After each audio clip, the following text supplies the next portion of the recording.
Bacterial cell के अंदर किसके पास बिना क्रोमोसोमल डीएनए कंट्रोल के बिना भी रेप्लिकेट करने की क्षमता होती है?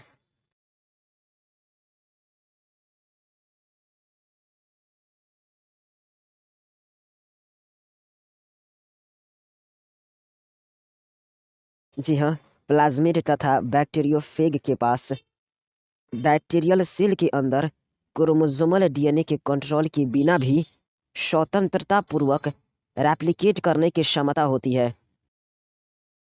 बताइए, क्या प्रतिशील बैक्टीरियोफेजेस की काफ़ी अधिक संख्या होने के कारण बैक्टीरियल सेल में इनके जीनोम की कई कॉपी पाई जाती है?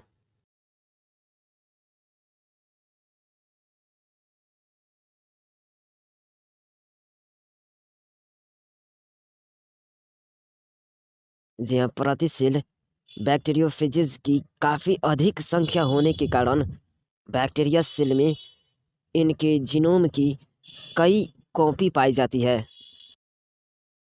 क्या कुछ प्लाज्मिड्स की प्रतिशील केवल एक या दो कॉपीज पाई जाती है, जबकि अन्य प्लाज्मिड्स की 15 से 100 कॉपीज पर सेल तक पाई जाती है?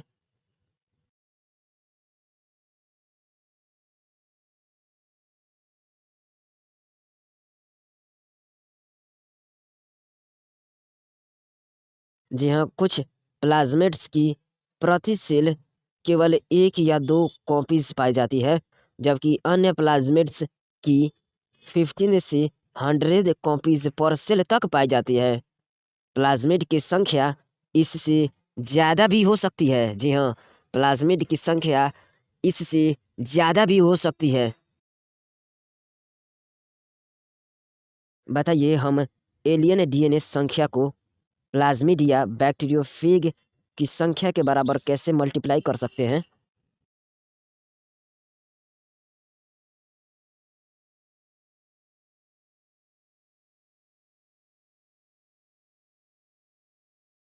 जी हाँ, यदि हम एलियन डीएनए पीस को बैक्टीरियोफेग या प्लाज्मिड डीएनए के साथ जोड़ सकें, तो हम एलियन डीएनए संख्या को प्लाज्मिड या बैक्टीरियोफेग की संख्या के बराबर मल्टीप्लाई कर सकते हैं। जी हाँ, यदि हम एलियन डीएनए पीस को बैक्टीरियोफेग या प्लाज्मिड डीएनए के साथ जोड़ सकें, तो हम एलियन डीएनए संख्या को प्लाज्मिड या बैक्टीरियोफेग की संख्या के बराबर मल्टीप्लाई कर सकते हैं। बताइए, क्या वर्तमान में यूज किए जा रहे वेक्टर इस प्रकार तैयार किए जा रहे हैं कि इन्हें फॉरेन डीएनए से आसानी से जोड़ा जा सके तथा नॉन रिकॉम्बिनेंट से रिकॉम्बिनेंट का सिलेक्शन भी किया जा सके?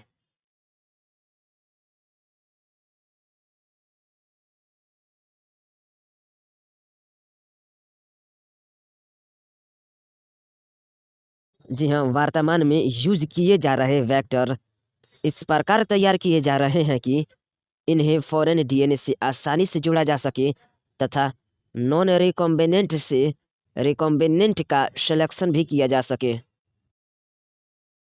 वेक्टर में क्लोनिंग को फैसिलिटेट करने के लिए किस फीचर की आवश्यकता होती है?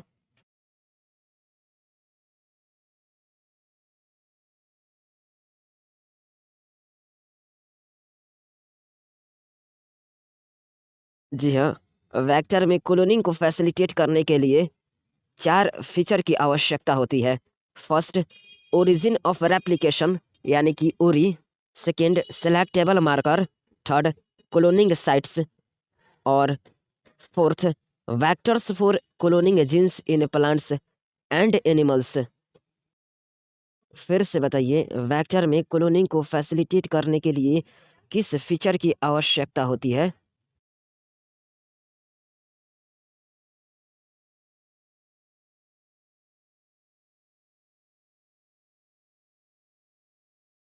जी हाँ, वेक्टर में क्लोनिंग को फैसिलिटेट करने के लिए 4 फीचर की आवश्यकता होती है। Origin of replication that is ori, selectable marker, cloning sites और fourth, vectors for cloning genes in plants and animals. जी हाँ, वेक्टर में क्लोनिंग को फैसिलिटेट करने के लिए 4 फीचर की आवश्यकता होती है। origin of replication, that is ORI, selectable marker, cloning sites, और fourth, vectors for cloning genes in plants and animals. Origin of replication यानी ओरी को रिवाइज कीजिए और जो कुछ भी लिखा गया है उससे बताइए।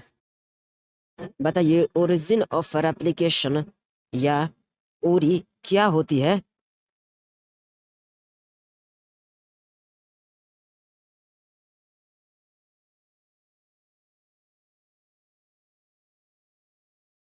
जी हाँ, ओरिजिन ऑफ रेप्लिकेशन यानी कि ओरी यह एक सीक्वेंस है जहाँ से रेप्लिकेशन की शुरुआत होती है जब डीएनए का कोई पीस इस ओरी से जुड़कर होस्ट सेल के अंदर रेप्लिकेट करता है। जी हाँ, ओरिजिन ऑफ रेप्लिकेशन यानी कि ओरी यह एक सीक्वेंस है जहाँ से रेप्लिकेशन की शुरुआत होती है जब डीएनए का कोई पीस इस ओरी से जुड़कर होस्ट सेल के अंदर रेप्लिकेट करता है। लिंक्ड डीएनए की कॉपी नंबर को कंट्रोल करने के लिए भी कौन रिस्पॉन्सिबल होता है?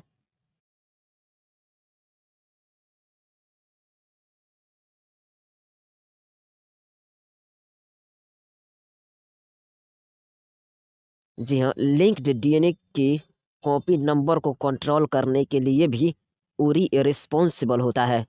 जी हाँ, लिंक्ड डीएनए की कॉपी नंबर को कंट्रोल करने के लिए भी उरी रिस्पॉन्सिबल होता है। बताइए क्यों टारगेट डीएनए की कई कॉपीज प्राप्त करने के लिए इसे ऐसे वेक्टर में क्लोन करना चाहिए जिसकी ओरिजिन ऑफ रेप्लिकेशन यानी कि हाई कॉपी नंबर को सपोर्ट करती हो?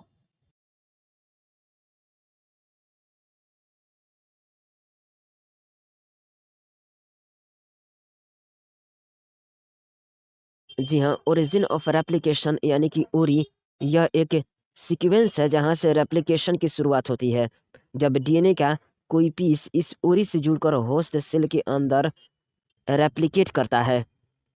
लिंक्ड डीएनए की कॉपी नंबर को कंट्रोल करने के लिए भी ओरी रिस्पॉन्सिबल होता है। इसलिए टारगेट डीएनए की कई कॉपीज प्राप्त करने के लिए इसे ऐसे वेक्टर में क्लोन करना चाहिए जिसकी ओरिजिन ऑफ रेप्लिकेशन यानी कि ओरी हाई कॉपी नंबर को सपोर्ट करती हो। सेलेक्टेबल मार्कर को रिवाइज कीजिए और इसमें जो कुछ भी बताया गया है उसे बोलिए।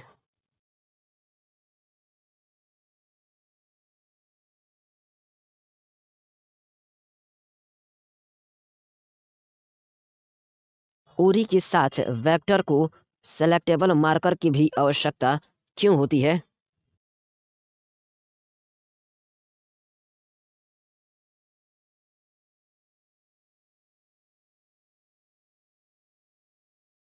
जी हाँ, ओरी के साथ वेक्टर को सेलेक्टेबल मार्कर की भी आवश्यकता होती है। यह नॉन ट्रांसफॉर्मेंट्स को आइडेंटिफाई व एलिमिनेट करने में सहायता करते हैं तथा ट्रांसफॉर्मेंट्स की सेलेक्टिव ग्रोथ को होने देते हैं। जी हाँ, ओरी के साथ वेक्टर को सेलेक्टेबल मार्कर की भी आवश्यकता होती है। यह नॉन ट्रांसफॉर्मेंट्स को आइडेंटिफाई व एलिमिनेट करने में सहायता करते हैं तथा ट्रांसफॉर्मेंट्स की सेलेक्टिव ग्रोथ को होने देते हैं। जी हाँ, ओरी के साथ वेक्टर को सेलेक्टेबल मार्कर की भी आवश्यकता होती है। यह नॉन ट्रांसफॉर्मेंट्स को आइडेंटिफाई व एलिमिनेट करने में सहायता करते हैं तथा ट्रांसफॉर्मेंट्स की सेलेक्टिव ग्रोथ को होने देते हैं। बताइए ट्रांसफॉर्मेशन किसको कहते हैं?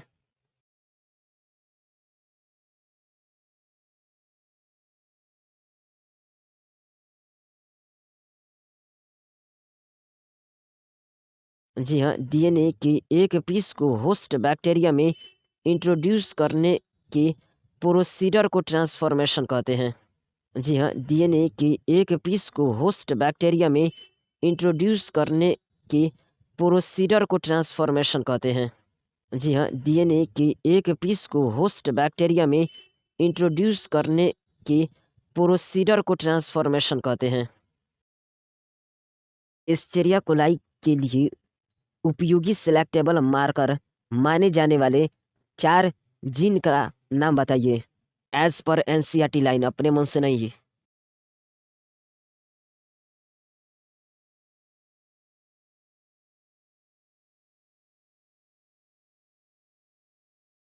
जी हाँ, जनरली एम्पिसिलिन, क्लोरामफेनिकोल, टेट्रासाइक्लिन या कैनामाइसिन आदि जैसे एंटीबायोटिक्स के प्रति रेजिस्टेंस को इनकोड करने वाले जीन एस्चेरिया कोलाई के लिए उपयोगी सेलेक्टेबल मार्कर माने जाते हैं। जी हाँ, जनरली एम्पिसिलिन, क्लोरामफेनिकोल, टेट्रासाइक्लिन या कैनामाइसिन आदि जैसे एंटीबायोटिक्स के प्रति रेजिस्टेंस को इनकोड करने वाले जीन एस्चेरिया कोलाई के लिए उपयोगी सेलेक्टेबल मार्कर माने जाते हैं।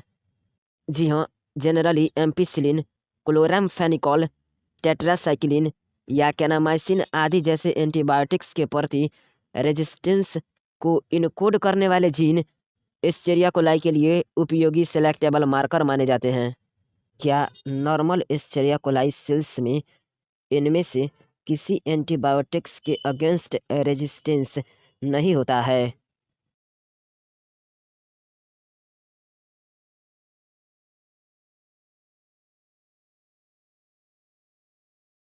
जी हाँ, सामान्यतः एम्पिसिलिन, क्लोरामफेनिकोल, टेट्रासाइक्लिन या कानामाइसिन आदि जैसे एंटीबायोटिक्स के प्रति रेजिस्टेंस को इनकोड करने वाले जीन एस्चेरिया कोलाई के लिए उपयोगी सेलेक्टेबल मार्कर माने जाते हैं।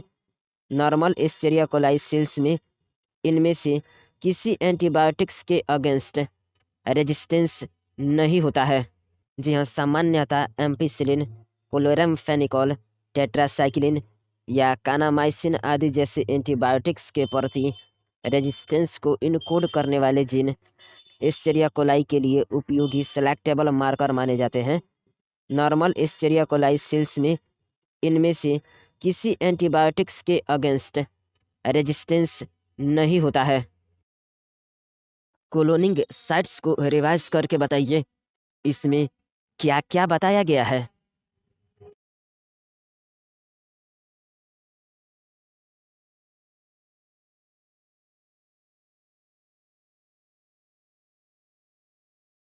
एलियन डीएनए को जोड़ने से सामान्यतः यूज होने वाले रेस्ट्रिक्शन एंजाइम के लिए वेक्टर्स में कितने रिकॉग्निशन साइट्स होने चाहिए?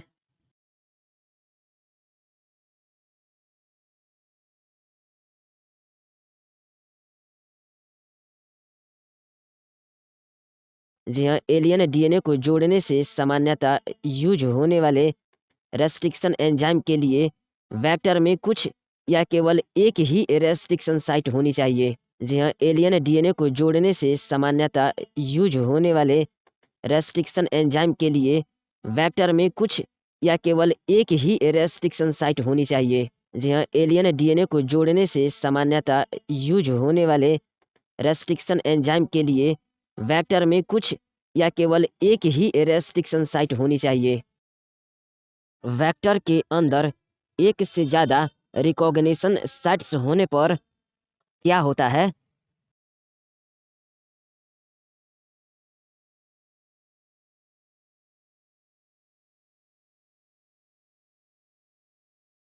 जी हाँ, वेक्टर के अंदर एक से ज़्यादा रिकॉग्निशन साइट्स होने पर इसके कई फ्रेगमेंट्स बन जाते हैं जो जीन क्लोनिंग को कॉम्प्लिकेट कर देते हैं।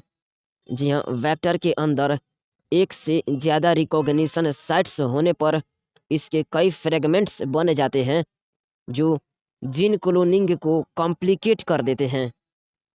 फिगर 11.4 को देखिए और माइंड कैप्चर कीजिए इसका।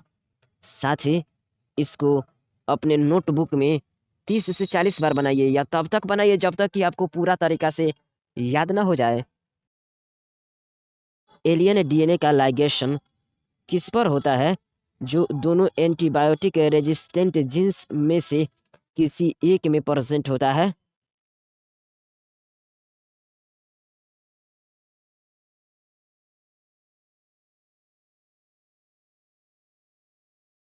जी हाँ, एलियन डीएनए का लाइगेशन रेस्ट्रिक्शन साइट पर होता है जो दोनों एंटीबायोटिक रेजिस्टेंट जीन में से किसी एक में प्रेजेंट होता है। इसका एग्जाम्पल बताइएगा।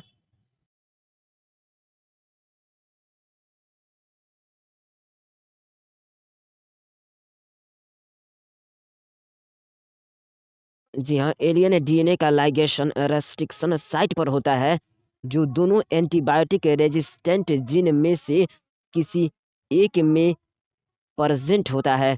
एग्जाम्पल के लिए आप वेक्टर PBR 322 यानी कि वेक्टर PBR 322 में उपस्थित टेट्रासाइक्लिन रेजिस्टेंट जीन की वाम H1 साइट पर एलियन डीएनए को लाइगेज कर सकते हैं।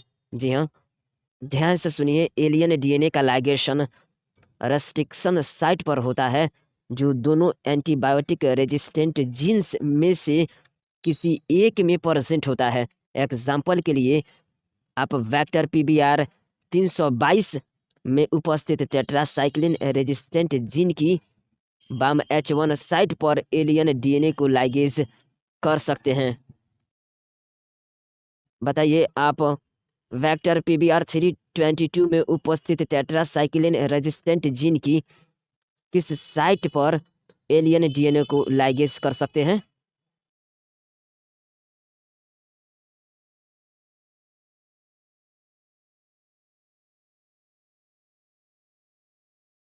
जी हाँ, आप PBR 322 में उपस्थित टेट्रासाइक्लिन रेजिस्टेंट जीन की वाम H1 साइट पर एलियन डीएनए को लाइगेट कर सकते हैं।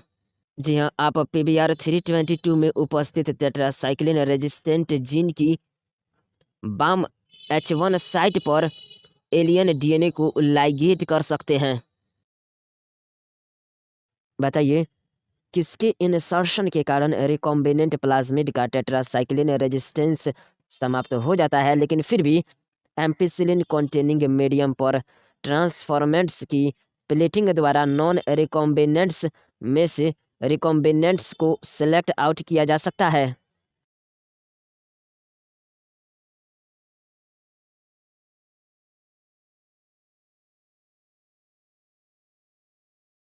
जी हाँ, फॉरेन डीएनए के इंसर्शन के कारण रिकॉम्बिनेंट प्लाज्मिड का टेट्रासाइक्लिन रेजिस्टेंस समाप्त हो जाता है, लेकिन फिर भी एम्पिसिलिन कॉन्टेनिंग मीडियम पर ट्रांसफॉर्मेंट्स की प्लेटिंग द्वारा नॉन रिकॉम्बिनेंट्स में से रिकॉम्बिनेंट्स को सेलेक्ट आउट किया जा सकता है।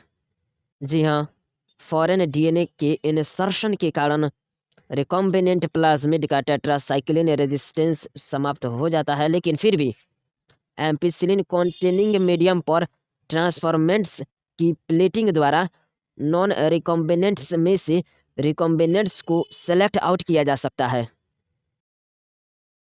एम्पिसिलिन कॉन्टेनिंग मीडियम पर ग्रो करने के बाद किसको टेट्रासाइक्लिन कॉन्टेनिंग मीडियम पर ट्रांसफर कर देते हैं?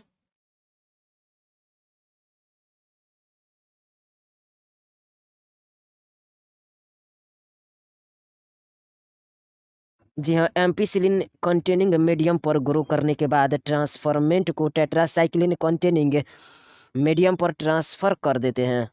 जी हाँ, एम्पिसिलिन कॉन्टेनिंग मीडियम पर ग्रो करने के बाद ट्रांसफॉर्मेंट को टेट्रासाइक्लिन कॉन्टेनिंग मीडियम पर ट्रांसफर कर देते हैं। जी हाँ, एम्पिसिलिन कॉन्टेनिंग मीडियम पर ग्रो करने के बाद ट्रांसफॉर्मेंट को टेट्रासाइक्लिन कॉन्टेनिंग मीडियम पर ट्रांसफर कर देते हैं। बताइए, क्या रिकॉम्बिनेंट्स एम्पिसिलिन कॉन्टेनिंग मीडियम पर तो ग्रो करेंगे, लेकिन टेट्रासाइक्लिन कॉन्टेनिंग मीडियम पर ग्रो नहीं करेंगे?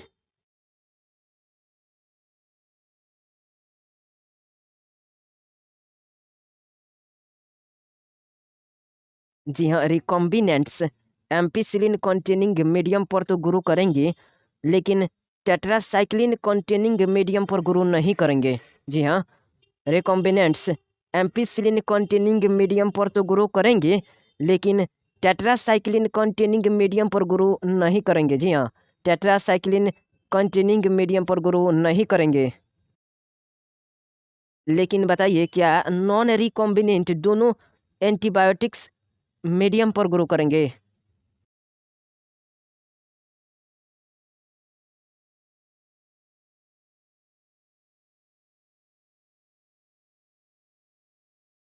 जी हाँ, नॉन रिकॉम्बिनेंट्स दोनों एंटीबायोटिक मीडियम पर ग्रो करेंगे। जी हाँ, नॉन रिकॉम्बिनेंट्स दोनों एंटीबायोटिक मीडियम पर ग्रो करेंगे।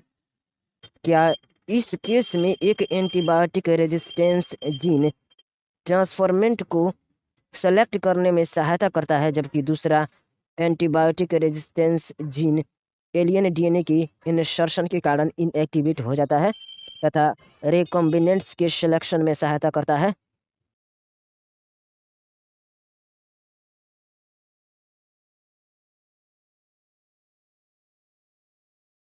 जी हाँ, नॉन रिकॉम्बिनेंट्स दोनों एंटीबायोटिक मीडियम पर ग्रो करेंगे। इस केस में एक एंटीबायोटिक रेजिस्टेंस जीन ट्रांसफॉर्मेट्स को सिलेक्ट करने में सहायता करता है, जबकि दूसरा antibiotic resistance gene alien DNA के इंसर्शन के कारण इनएक्टिवेट हो जाता है तथा रिकॉम्बिनेंट्स की सिलेक्शन में सहायता करता है। क्या एंटीबायोटिक्स के इनएक्टिवेशन के कारण रिकॉम्बिनेंट्स का सिलेक्शन एक जटिल यानी कि कम्बरसम प्रोसीजर है? यदि हाँ तो क्यों?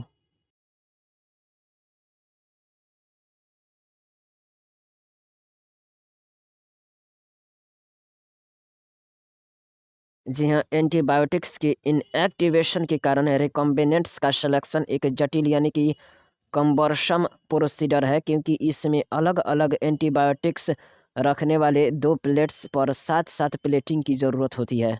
जी हाँ, एंटीबायोटिक्स के इनएक्टिवेशन के कारण रिकॉम्बिनेंट्स का सिलेक्शन एक जटिल यानी कि कम्बरसम प्रोसीजर है, क्योंकि इसमें अलग अलग एंटीबायोटिक्स रखने वाले दो प्लेट्स पर साथ साथ प्लेटिंग की ज़रूरत होती है।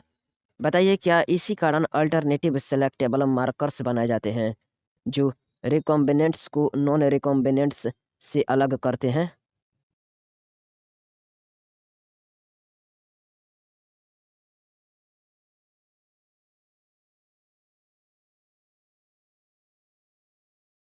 जी हाँ, एंटीबायोटिक्स के इनएक्टिवेशन के कारण रिकॉम्बिनेंट्स का सिलेक्शन एक जटिल यानी कि कम्बरसम प्रोसीजर है, क्योंकि इसमें अलग अलग एंटीबायोटिक्स रखने वाले दो प्लेट्स पर साथ साथ प्लेटिंग की ज़रूरत होती है।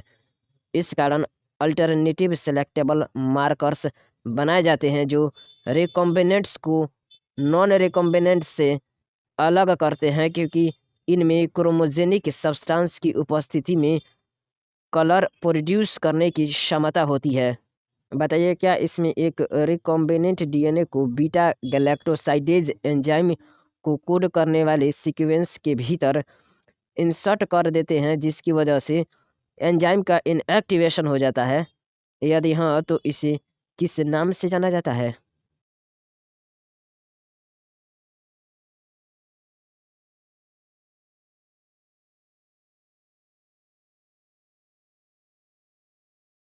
जी हाँ, एंटीबायोटिक्स के इनएक्टिवेशन के कारण रिकॉम्बिनेंट्स का सिलेक्शन एक जटिल यानी कि कम्बरसम प्रोसीजर है, क्योंकि इसमें अलग अलग एंटीबायोटिक्स रखने वाले दो प्लेट्स पर साथ साथ प्लेटिंग की ज़रूरत होती है। इस कारण अल्टरनेटिव सेलेक्टेबल मार्कर्स बनाए जाते हैं जो रिकॉम्बिनेंट्स को नॉन रिकॉम्बिनेंट से अलग करते हैं, क्योंकि इनमें क्रोमोजेनिक सब्सटेंस की उपस्थिति में कलर प्रोड्यूस करने की क्षमता होती है। इसमें एक रिकॉम्बिनेंट डीएनए को बीटा गैलेक्टोसाइडेज एंजाइम को कोड करने वाले सीक्वेंस के भीतर इंसर्ट कर देते हैं, जिसकी वजह से एंजाइम का इनएक्टिवेशन हो जाता है, जिसे इंसर्शनल इनएक्टिवेशन के नाम से भी जाना जाता है। बैक्टीरिया में प्लाज्मिड में यदि इंसर्ट उपस्थित नहीं होता है तो क्रोमोजेनिक सबस्ट्रेट की उपस्थिति में किस रंग की कॉलोनीज का निर्माण होता है?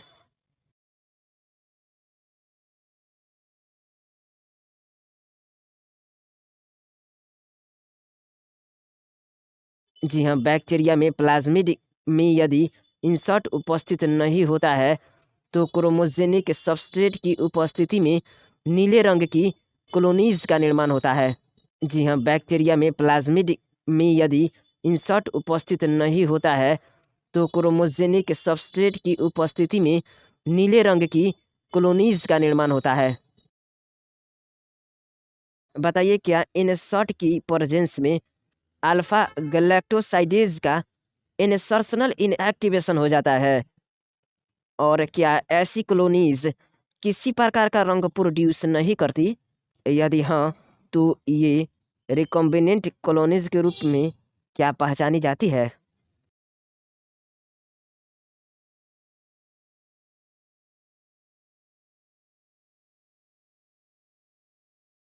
जी हाँ, इंसर्ट की प्रेजेंस में अल्फा गैलेक्टोसाइडेज का इंसर्शनल इनएक्टिवेशन हो जाता है और ऐसी कॉलोनीज किसी प्रकार का रंग प्रोड्यूस नहीं करती है और ये रिकॉम्बिनेंट कॉलोनीज के रूप में पहचानी जाती है।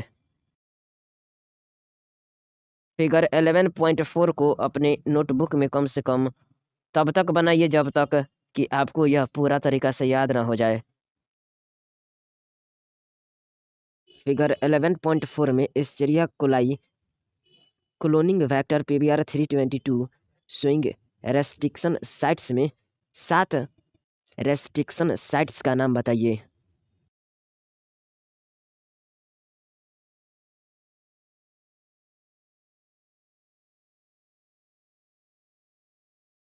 जी हाँ, Escherichia coli cloning vector pBR 322 showing restriction sites that is Hind third Eco R1 Bam H1 Sal 1 PVU second PST1 CLA1 ये सारे रेस्ट्रिक्शन साइट्स हैं।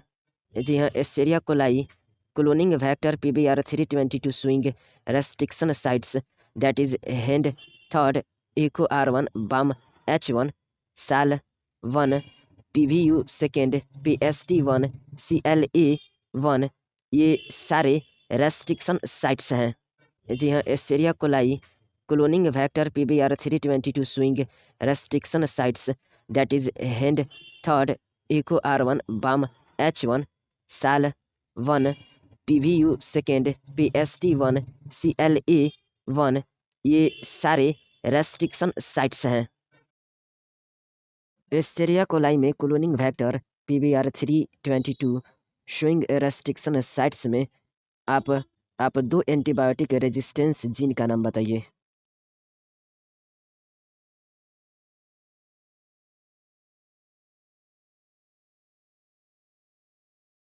जी हाँ, Escherichia coli cloning vector PBR322 ampicillin resistance and tetracycline resistance genes हैं। बताइए ropes किस proteins को codes करता है?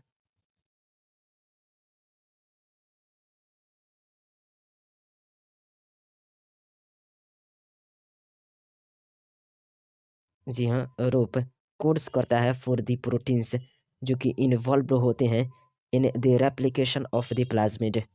जी हाँ, रोप कोड्स करता है फॉर द प्रोटीन्स जो कि इन्वॉल्व होते हैं in the replication of the plasmid. जी हाँ, रोप कोड्स करता है फॉर द प्रोटीन्स जो कि इन्वॉल्व होते हैं in the replication of the plasmid. Revise कीजिए vectors for cloning genes in plants and animals और बताइए इसमें क्या बताया गया है।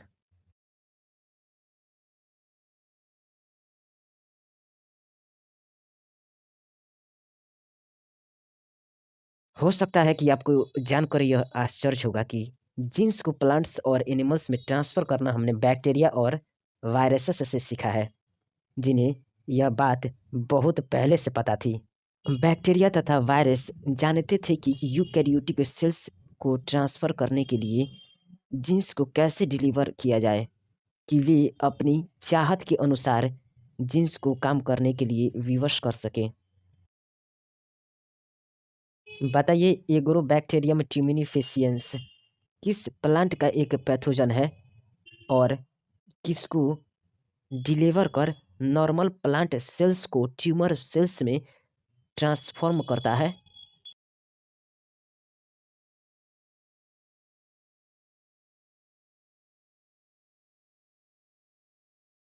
जी हाँ, एग्रोबैक्टीरियम ट्यूमिनिफेसियंस कई डाइकोट प्लांट्स का एक पैथोजन है जो डीएनए के एक पीस यानी कि टीडीएनए को डिलीवर कर नॉर्मल प्लांट सेल्स को ट्यूमर सेल्स में ट्रांसफॉर्म कर देता है, जी हाँ, नॉर्मल प्लांट सेल्स को ट्यूमर सेल्स में ट्रांसफॉर्म कर देता है। ये ट्यूमर सेल्स पैथोजन के लिए ज़रूरी केमिकल्स प्रोड्यूस करती है। जी हाँ, एग्रोबैक्टीरियम ट्यूमिनिफेसियंस कई डाइकोट प्लांट्स का एक पैथोजन है जो डीएनए के एक पीस यानी कि टीडीएनए को डिलीवर कर नॉर्मल प्लांट सेल्स को ट्यूमर सेल्स में ट्रांसफॉर्म कर देता है। जी हाँ, नॉर्मल प्लांट सेल्स को ट्यूमर सेल्स में ट्रांसफॉर्म कर देता है। ये ट्यूमर सेल्स पैथोजन के लिए ज़रूरी केमिकल्स प्रोड्यूस करती है। ठीक है, इसी प्रकार से एक ऐसे वायरस का नाम बताइए जो एनिमल्स की नॉर्मल सेल्स को कैंसरियस सेल्स में ट्रांसफ़र करने की क्षमता रखता हो।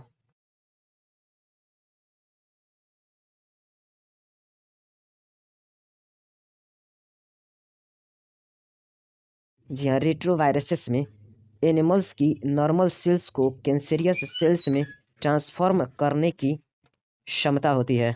जी हाँ, रेट्रोवायरसेस में एनिमल्स की नॉर्मल सेल्स को कैंसरियस सेल्स में ट्रांसफॉर्म करने की क्षमता होती है।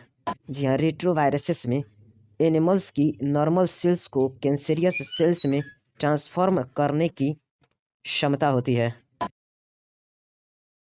क्या पैथोजन द्वारा अपने यूकैरियोटिक होस्ट्स में जीन डिलीवर करने की आर्ट को अच्छी तरह से समझकर मनुष्य में जीन ऑफ इंटरेस्ट को डिलीवर करने के लिए पैथोजन के नए टूल्स को यूजफुल वेक्टर्स में ट्रांसफॉर्म करते हैं। एग्रोबैक्टीरियम ट्यूमिनिफेसियंस के ट्यूमर इंड्यूसिंग यानी कि टीआई प्लाज्मिड को अब क्लोनिंग वेक्टर के रूप में मॉडिफाई कर दिया गया है, जो प्लांट्स के लिए पैथोजेनिक नहीं है, लेकिन इसका यूज हमारे जीन ऑफ इंटरेस्ट को अनेक प्लांट्स में डिलीवर करने के लिए किया जाता है।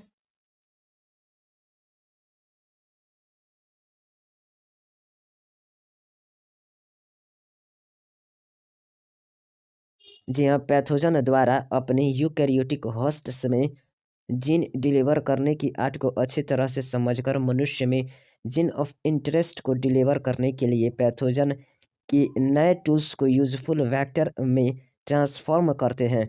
एग्रोबैक्टीरियम ट्यूमिनिफेसियंस के ट्यूमर इंड्यूसिंग यानी कि टीआई प्लाज्मिड को अब क्लोनिंग वेक्टर के रूप में मॉडिफाई कर दिया गया है, जो प्लांट्स के लिए पैथोजेनिक नहीं है, लेकिन इसका यूज हमारे जीन ऑफ इंटरेस्ट को अनेक प्लांट्स में डिलीवर करने के लिए किया जाता है।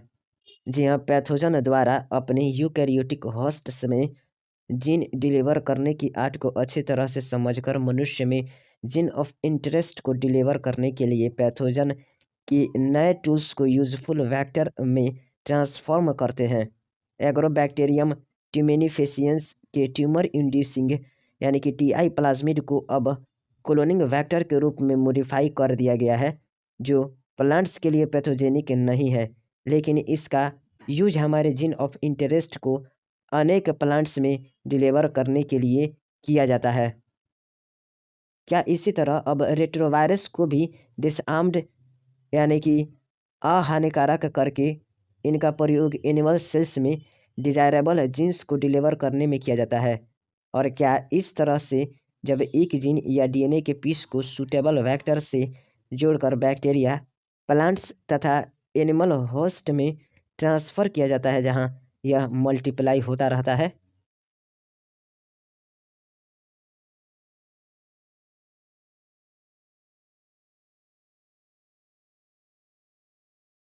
जी हाँ, प्लांट्स के जैसे ही अब रेट्रोवायरसेस को भी डिसआर्म्ड यानी कि अहानिकारक करके इनका प्रयोग एनिमल सेल्स में डिज़ायरेबल जीन्स को डिलीवर करने में किया जाता है। इस तरह से जब एक जीन या डीएनए के पीस को सूटेबल वेक्टर से जोड़कर बैक्टीरिया, प्लांट्स तथा एनिमल होस्ट में ट्रांसफ़र किया जाता है, जहाँ यह मल्टीप्लाई होता रहता है। जी हाँ, प्लांट्स के जैसे ही अब रेट्रोवायरस को भी डिसआर्म्ड यानी कि अहानिकारक करके इनका प्रयोग एनिमल सेल्स में डिज़ायरेबल जीन्स को डिलीवर करने में किया जाता है। इस तरह से जब एक जीन या डीएनए के पीस को सूटेबल वेक्टर से जोड़कर बैक्टीरिया, प्लांट्स तथा एनिमल होस्ट में ट्रांसफ़र किया जाता है, जहाँ यह मल्टीप्लाई होता रहता है। रिवाइज कीजिए 11.2.3 कॉम्पिटेंट होस्ट यानी कि for transformation with recombinant DNA को। और रिवाइज करने के बाद बताइए इसमें क्या क्या बताया गया है। डीएनए हाइड्रोफिलिक मॉलिक्यूल है या फिर हाइड्रोफोबिक मॉलिक्यूल है?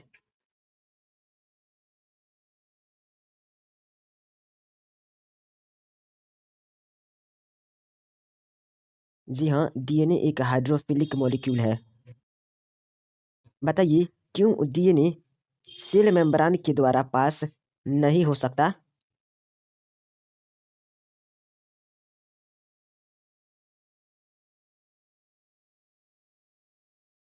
जी हाँ, डीएनए एक हाइड्रोफिलिक मॉलिक्यूल है, इसलिए यह सेल मेम्ब्रेन के द्वारा पास नहीं हो सकता। क्यों?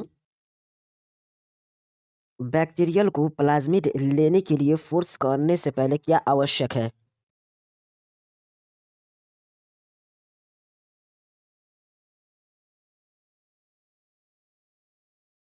जी हाँ, बैक्टीरियल को प्लाज्मिड लेने के लिए फोर्स करने से पहले यह आवश्यक है कि बैक्टीरियल सेल को डीएनए लेने के लायक यानी कि कॉम्पिटेंट बनाया जाए। जी हाँ, बैक्टीरियल को प्लाज्मिड लेने के लिए फोर्स करने से पहले यह आवश्यक है कि बैक्टीरियल सेल को डीएनए लेने के लायक यानी कि कॉम्पिटेंट बनाया जाए। बताइए कॉम्पिटेंट बनाने के लिए क्या किया जाता है?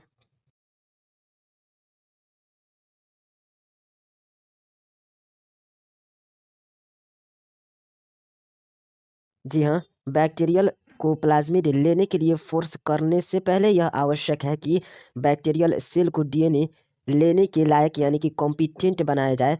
कॉम्पिटेंट बनाने के लिए इससे पहले डाइवैलेंट कैटायन जैसे कैल्शियम की स्पेसिफिक कॉन्सेंट्रेशन के साथ ट्रीट किया जाता है। जी हाँ, बैक्टीरियल को प्लाज्मिड लेने के लिए फोर्स करने से पहले यह आवश्यक है कि बैक्टीरियल सेल को डीएनए लेने के लायक यानी कि कॉम्पिटेंट बनाया जाए। कॉम्पिटेंट बनाने के लिए इससे पहले डाइवैलेंट कैटायन जैसे कैल्शियम की स्पेसिफिक कॉन्सेंट्रेशन के साथ ट्रीट किया जाता है। बताइए इससे क्या होता है?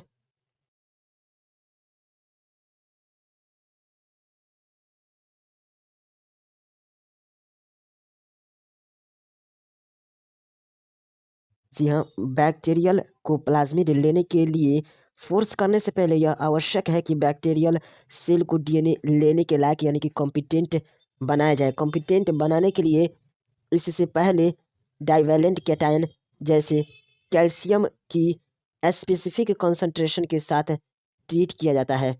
इससे डीएनए की बैक्टीरियल सेल वॉल में स्थित पोर्स के द्वारा प्रवेश करने की एफिशिएंसी बढ़ जाती है। जी हाँ, इससे डीएनए की बैक्टीरियल सेल वॉल में स्थित पोर्स के द्वारा प्रवेश करने की एफिशिएंसी बढ़ जाती है।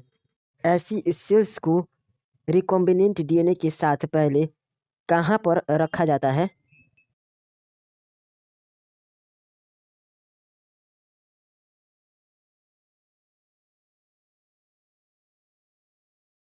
जी हाँ, बैक्टीरियल को प्लाज्मिड लेने के लिए फोर्स करने से पहले यह आवश्यक है कि बैक्टीरियल सेल को डीएनए लेने के लायक यानी कि कॉम्पिटेंट बनाया जाए।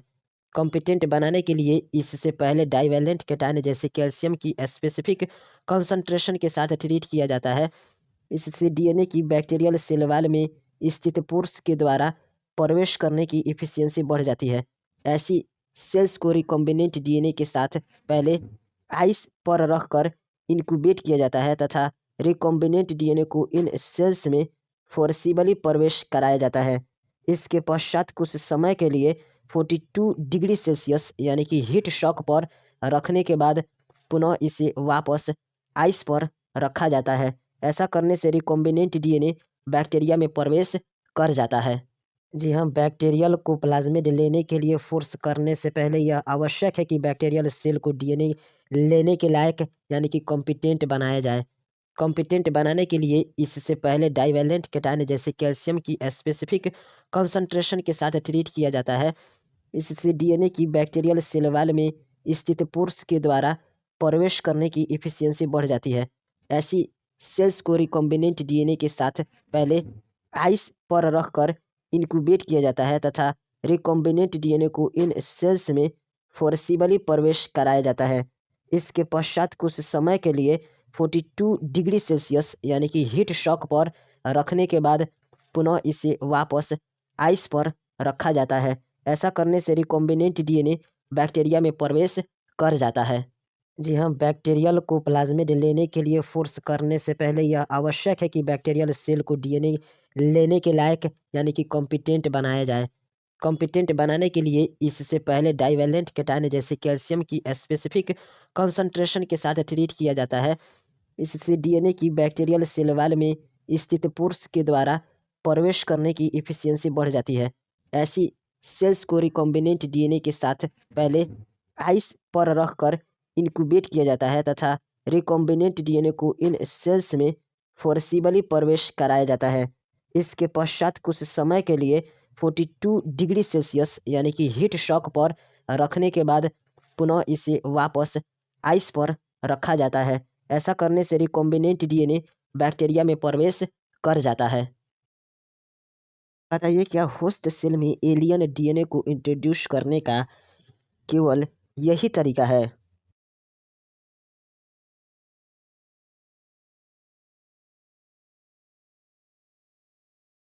जी नहीं, होस्ट सेल में एलियन डीएनए को इंट्रोड्यूस कराने का केवल यही तरीका नहीं है।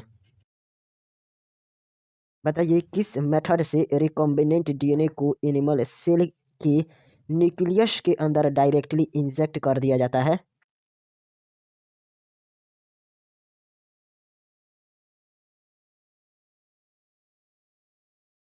जी हाँ, माइक्रो इंजेक्शन नामक मेथड से रिकॉम्बिनेंट डीएनए को एनिमल सेल के न्यूक्लियस के अंदर डायरेक्टली इंजेक्ट कर दिया जाता है। जी हाँ, माइक्रो इंजेक्शन नामक मेथड से रिकॉम्बिनेंट डीएनए को एनिमल सेल के न्यूक्लियस के अंदर डायरेक्टली इंजेक्ट कर दिया जाता है। जी हाँ, माइक्रो इंजेक्शन नामक मेथड से रिकॉम्बिनेंट डीएनए को एनिमल सेल के न्यूक्लियस के अंदर डायरेक्टली इंजेक्ट कर दिया जाता है। बायोलिस्टिक्स या जीन गन किसके लिए सुटेबल होता है और यह क्या करता है?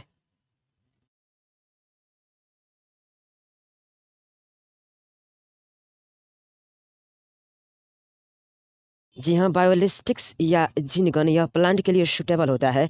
इसमें डीएनए से कोटेड गोल्ड या टंगस्टन के हाई वेलोसिटी वाले माइक्रो पार्टिकल्स द्वारा सेल पर बमबारी यानी बम्बार्ड करते हैं।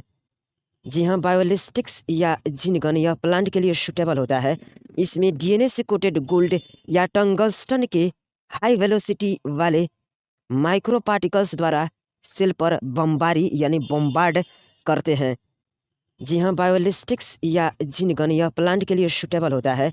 इसमें डीएनए से कोटेड गोल्ड या टंगस्टन के हाई वेलोसिटी वाले माइक्रो पार्टिकल्स द्वारा सेल पर बमबारी यानी बम्बार्ड करते हैं।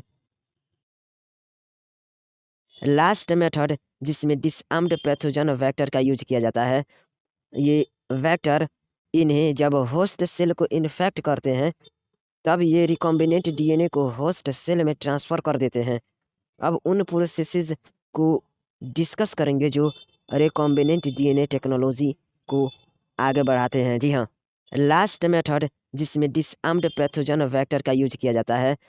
ये वेक्टर इन्हें जब होस्ट सेल को इन्फेक्ट करते हैं तब ये रिकॉम्बिनेंट डीएनए को होस्ट सेल में ट्रांसफ़र कर देते हैं। अब उन प्रोसेसेस को डिस्कस करेंगे जो रिकॉम्बिनेंट डीएनए टेक्नोलॉजी को आगे बढ़ाते हैं। जी हाँ,